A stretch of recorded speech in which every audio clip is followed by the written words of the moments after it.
Добре дојдовте! Ајде денес да зборуваме за нешто навистина возбудливо. Како технологијата, поточно вештачката интелигенција, целосно го менува начинот на кој може да се креираат прекрасни и функционални веб страници. Дали некогаш сте помислиле да направите своја веб страница, ама целата идеја ви изгледала, премногу комплицирана, можеби дури и застрашувачка? Не сте единствени. За многумина ова изгледа како огромен предизвик. Добро, пред да скокнеме на решенијата, ајде на брзина да ги разгледаме оние традиционални пречки, што често пати ги спречуваат луѓето да ги реализираат своите дигитални идеи. Значи, кои се главните проблеми? Прво, тука е тој мит, нели, дека мора да се знае напредно кодирање. Потоа, секако, времето. Дизајнирањето од нула може да трае со недели, па и месеци. И на крај, да бидеме искрени, парите. Да се ангажираат професионалци може да биде навистина скапо. Ама, што ако има нов начин? Што ако постои помош? Токму тука на сцена стапува вештачката интелигенција. И пазете, некаква замена за човечката креативност, туку како еден неверојатно моќен партнер во дизајнот.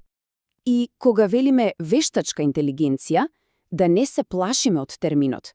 Во овој контекст зборуваме за паметна технологија што едноставно не разбира. Разбира што сакаме да постигнеме и ни помага да го направиме тоа многу побрзо. Замислете си ја како личен креативен асистент. И најдоброто од се, ова не е научна фантастика, не е нешто што доаѓа во иднината.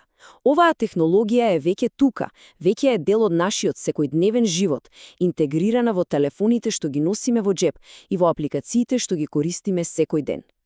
И токму затоа ова е толку важно. Оние бариери што ги спомнавме, едноставно исчезнуваат. Целиот процес станува неверојатно брз, и тоа без ниту една линија код. Дизајнот може длабоко да се прилагоди, да го одразува тој личен, уникатен стил, а крајниот резултат изгледа апсолутно професионално. Добро, ова се звучи одлично во теорија, нели? Ама ајде да видиме како тоа изгледа во пракса. Како всушност функционира целата работа? Целата филозофија се сведува на три многу едноставни чекори. Прво, се почнува со идејата, со визијата, текстови, слики, концептот. Потоа, вештачката интелигенција го презема, да речеме, тешкиот дел, ја организира целата содржина. И на крај, доаѓа најзабавниот дел, додавањето на тој личен печат. Значи, ова е како партнерство. Од едната страна е креативниот материјал, идеите. Од другата страна е паметниот систем кој ги зема тие идеи и ги претвора во нешто конкретно, во структуриран убав распоред кој се базира на докажани принципи за добар дизајн. И тука е клучната поента. Контролата е секогаш во рацете на креаторот. Иако вештачката интелигенција го автоматизира почетниот, можеби најтежок дел, последниот збор е секогаш наш. Менувањето бои, фонтови, распоред. Се е лесно и интуитивно. Така се осигурува дека финалниот производ е 100% автентичен. Во ред, ајде да бидеме уште поконкретни. Каде да се почне? Да погледнеме неколку реални алатки со кои може веднаш да се започне со креирање.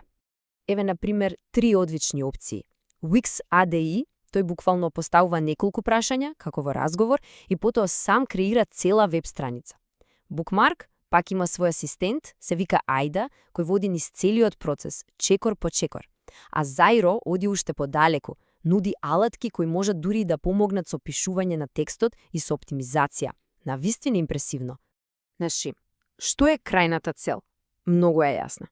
Да се добие резултат кој изгледа како да го работел цел професионален тим, ама без потреба од таков тим и секако без трошоците. А ова е можно затоа што самите алатки се направени да бидат неверојатно интуитивни. Интерфейсите се чисти, модерни, лесни за користење. Целата комплексна технологија работи некаде во позадина, за да може фокусот да остане на она што е најважно, на креативноста.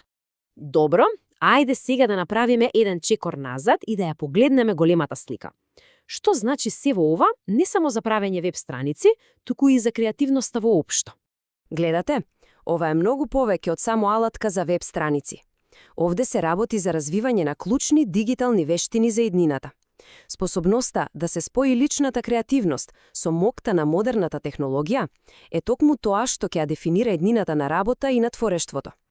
И можеби најважната порака од целата оваа приказна е оваа. Не треба да се чека. Алатките се веќе тука, достапни се. А можноста да се создаде нешто уникатно, нешто што ќе представи една идеја или еден проект пред светот, е тука, токму сега. И со тоа останува само едно последно прашање. Прашање кое е истовремено и предизвик. Со сета оваа неверојатна моќна дофатна рака, што ќе биде првото нешто што ќе се создаде?